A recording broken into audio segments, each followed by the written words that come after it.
viongozi wetu wa dini, mna haki na tunaheshimu sana ushauri wenu. Epukeni kupelekwa kwenye maeneo ya kugonganisha. Ikitoka kwenu itaenda kwa waumini wenu, na ikifika huko hatutakuwa na nchi tena. Kaeni, mbona mna fursa nzuri huwa mnakaa? Kaeni, rudini kwenye utaratibu wa kukaa.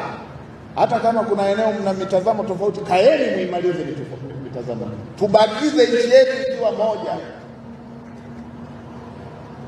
Sisi serikali tunashughulikia maeneo yote yaliyokuwa na tofauti, yanayoleta mianya kati ya serikali na taasisi, serikali na vikundi, serikali na vyama.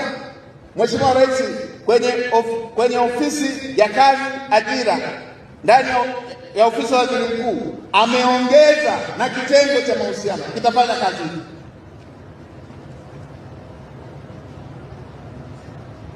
Hii inaonyesha ni namna gani Mheshimiwa Rais yuko concerned, anajali kuhakikisha Tanzania inabaki moja, anaweka umuhimu kuendeleza umoja wa Watanzania.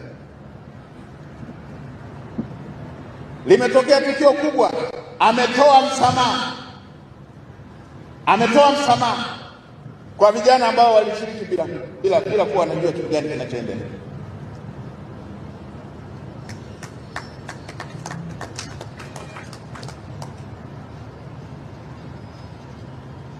Kazi yetu sote wa Tanzania.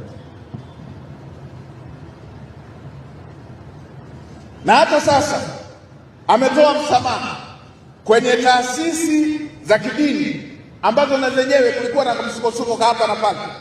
Mheshimiwa Waziri wa mambo ya ndani natambua huko hapa.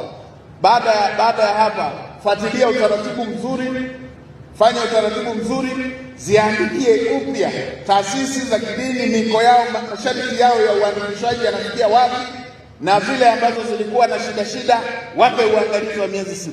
Natambua ilikuwepo hii moja ya ufufuo na uzima, ifungulie, wape masharti ya uangalizi ndani ya miezi 6.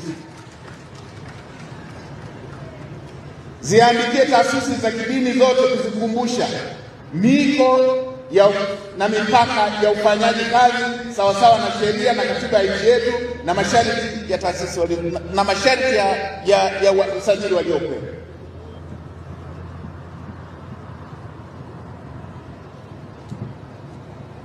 Na nendeni mkayaangalie upya masharti.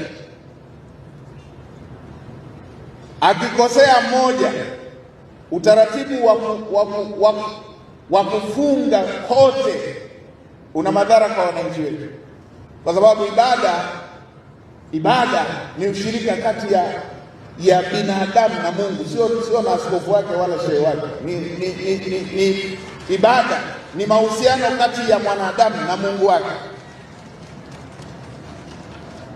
Ndeni kakiangalia vizuri hicho kipengele, ili akikosea shehe usiadhibiwe msikiti, na akikosea askofu wasiadhibiwe waumini wake, wasinyimwe waumini wake kufanya ibada, kufanya ushirika na Mungu wao.